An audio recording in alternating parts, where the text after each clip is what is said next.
Pag-ibig online account registration. Paano nga ba magkaroon ng Pag-ibig virtual account gamit lang ang cellphone mo? Pwedeng gamitin ng Loyalty Card Plus, pwede rin to sa mga OFW, or kahit hindi OFW or walang Loyalty Card Plus, pwedeng mag-sign up basta meron ka ng Pag-ibig number. Paano? Tara pag-usapan natin. By the way, kung first time mo sa channel na to and gusto mo pa ng mga online tutorial videos katulad nito, please click the subscribe button. Ito yung page kung saan mag-create na tayo ng virtual Pag-ibig account.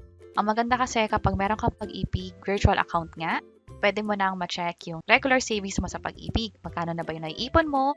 Yung kinakaltas ba sa sahod mo ay napupunta talaga sa Pag-ibig? O yung binabayad mo, kung voluntary or self-employed ka or OFW, makikita mo kaagad yung contribution mo kung napupunta talaga ng maayos sa regular savings or kahit sa MP2 pa yan. Pag-usapan natin kung paano makapunta rito.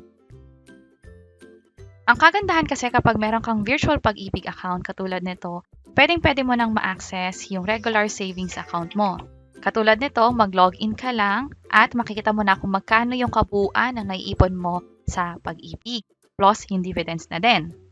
Kung makikita nyo, meron ditong latest payment. Ibig sabihin kung nagko-contribute kayo or nagbabayad kayo sa Pag-ibig, makikita nyo rin sa app kung pumapasok pa talaga sa Pag-ibig or di naman kaya halimbawa empleyado kayo at kinakaltasan kayo monthly, pwede nyo naman double check kung napupunta rin yon sa Pag-ibig savings account ninyo.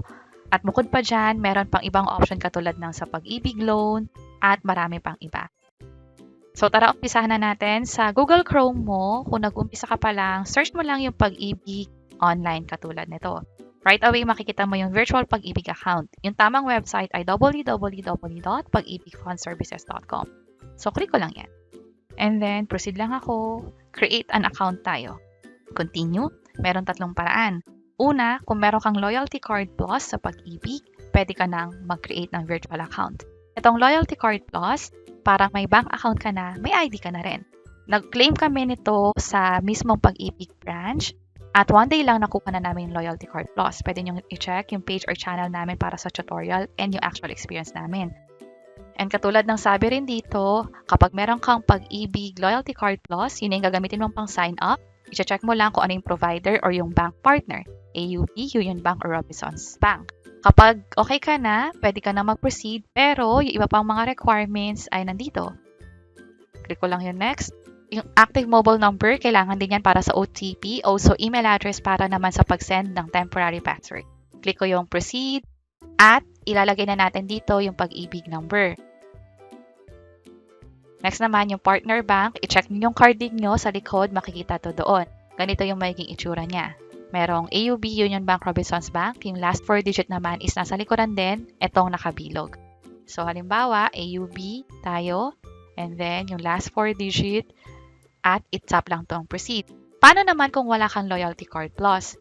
Para sa mga OFW, or kahit hindi OFW, pwedeng mag-create na account. Kung hindi ka OFW at walang Loyalty Card Plus, itong pangalawang option yung piliin mo.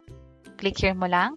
Pag-ibig MID number yung required, cellphone number, email address, 2 valid ID or 1 passport, and selfie mo. Hawak mo yung either passport or 2 valid ID. Click mo lang yung next. At kung mapapansin nyo, hihingin yung Pag-ibig number, complete name mo, maging date of birth at cellphone number. I-check lang natin very quick kasi sa OFW naman, halos pareho lang yung requirements. Pero hindi required ang cellphone. Ang kailangan is Pag-ibig MID number. Katulad ng sabi ko kanina, hindi required pero kung meron kayong cellphone number, pwede nyo rin i-provide yon during registration.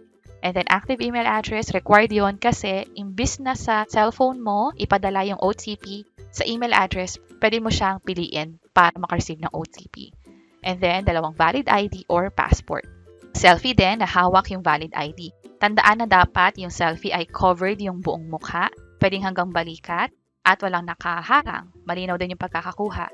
Kapag nga pala sinabing walang harang, ibig sabihin walang salamin, walang mask, walang sombrero doon sa selfie. Click ko lang yung proceed at ipapakita ko lang sa inyo na walang phone number dito sa registration. Instead, sa next step ay email address ang ipoprovide niyo at doon ipapadala yung OTP nga. So halimbawa, mag-sign up na tayo, kumpletuhin ko lang to. And then date of birth, piliin na lang dito. Set ko lang, tapos i-correct ko na lang siya. So, here muna. And then, yung birthday mo, sakto. Cellphone number, again, for OFW, hindi na to required. or walang part na sasagutan, or wala kayong makikitang text box para sa phone number. Click ko na yung proceed. OTP na tayo, pinadala yun sa phone. Hintayin ko lang yung text na ipapadala nila at i-enter ko siya dito. So, click ko lang yung OK.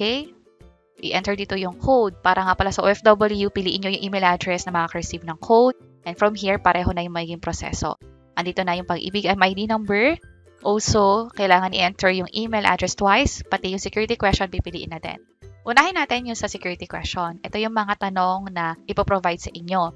Kapag kailangan yung i-reset yung password niyo, hindi nyo maalala, basta hindi kayo makapag-login, pwede nyo ma-recover yun, pwede nyo i-change yung password by answering yung security question.